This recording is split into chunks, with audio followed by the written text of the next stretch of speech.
So tell me a little bit about yourself, how you got started with, I guess it's foodcare.com. FoodCare, right? yeah. Because I saw a couple of different names. That's why I wasn't too sure. FoodCare. Yeah, initially we were using a different name, and we settled on FoodCare only a matter of maybe 4 or 5 months ago.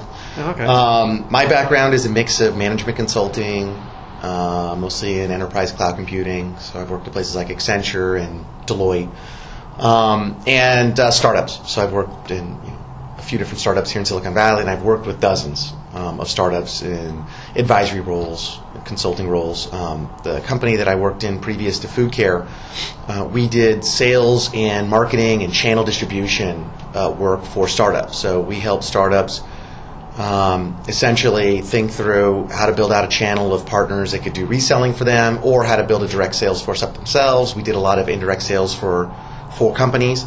And that's sort of what led us into this space. We were looking a lot at companies in the healthcare sector. We were looking at companies in sort of the food area. And we started recognizing that we recognized that there was a big gap. We see trends where there's a lot more information being given to consumers about nutrition on food.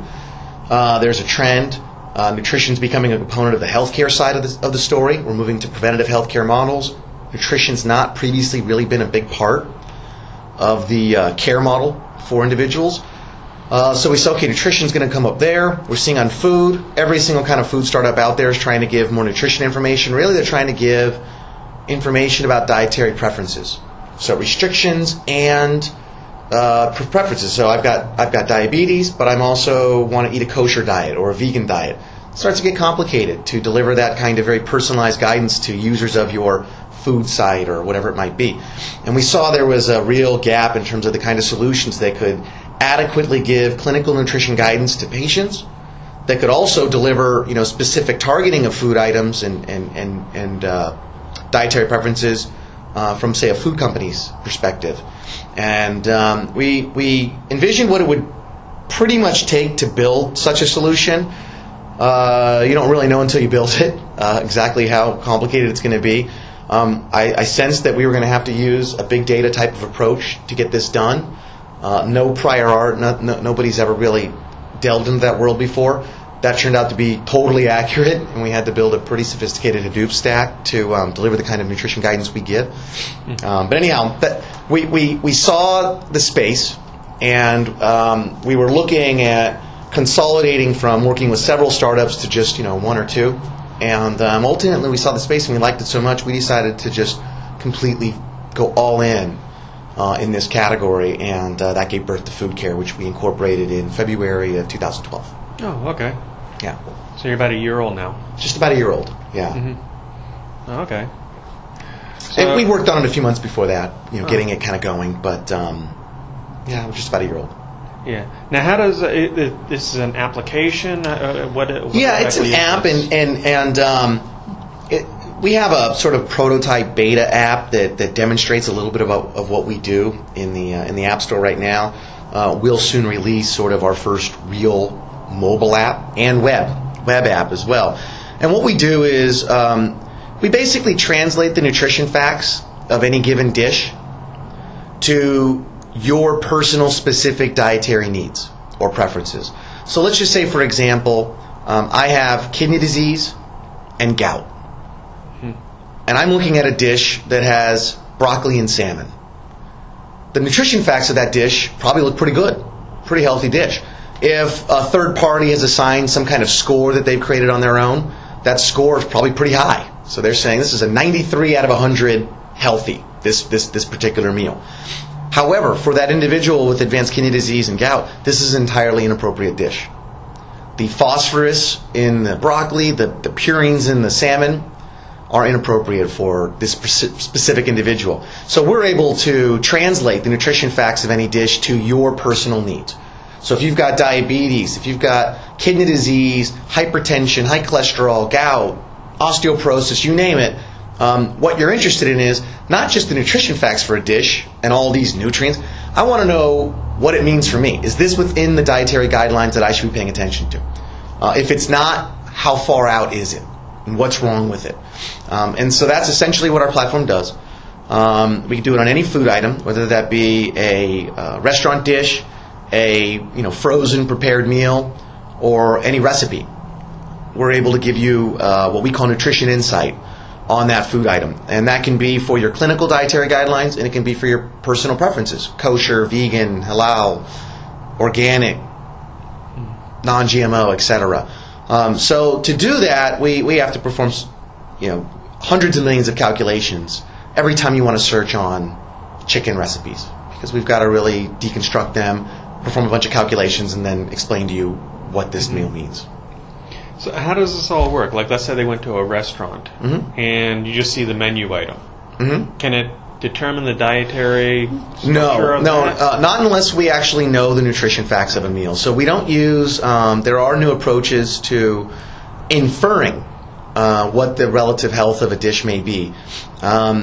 We think inference is very fascinating technology and interesting. For a generally healthy person that's just looking to kind of get an understanding, what is the nutrition level of pad thai? You could maybe infer. But if you've got diabetes, you really need to know how much carbs is in that meal. And it could have different kinds of noodles or whatever else.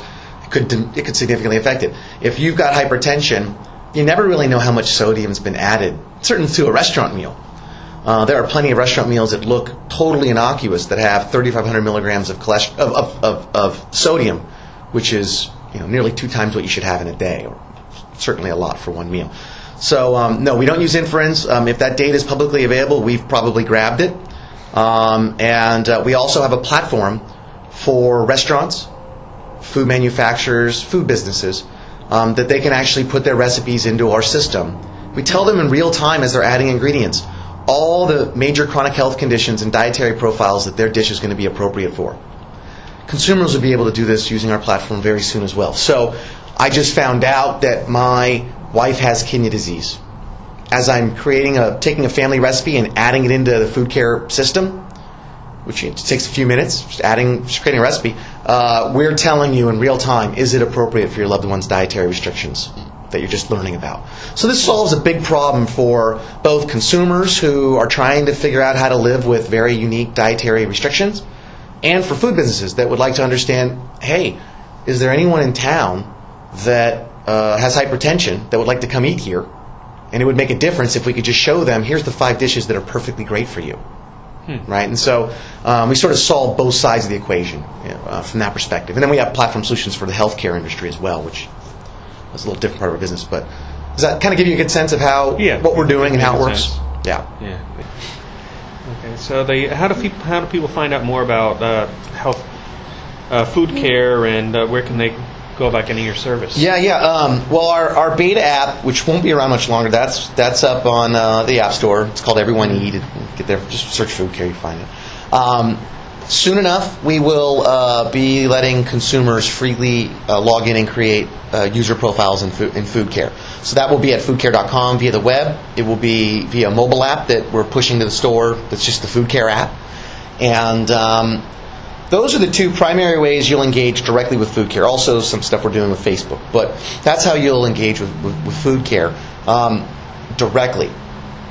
Although we suspect that in 80 to 90% of the cases, you'll be getting nutrition guidance or nutrition insights, and you'll be consuming that information in another app. So we're very API-centric. So any food app that doesn't just want to give nutrition facts, they want to give nutrition insight personally relevant to the users of their food app, for example. We've got many different partners that we're working with that will be deploying nutrition insight very soon.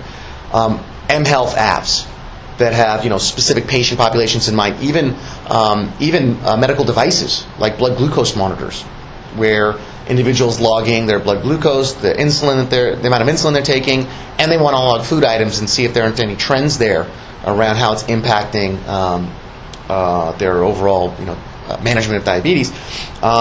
Those are the places we think you're going to be primarily consuming FoodCare insights is in other people's great solutions, where they're part of maybe a deeper, more engaging process of patient transformation, right? So probably just use whatever site you're already on, and if you notice that it's giving you very personalized nutrition guidance across all the food items in their database, there's probably going to be a very good chance that that's coming from FoodCare.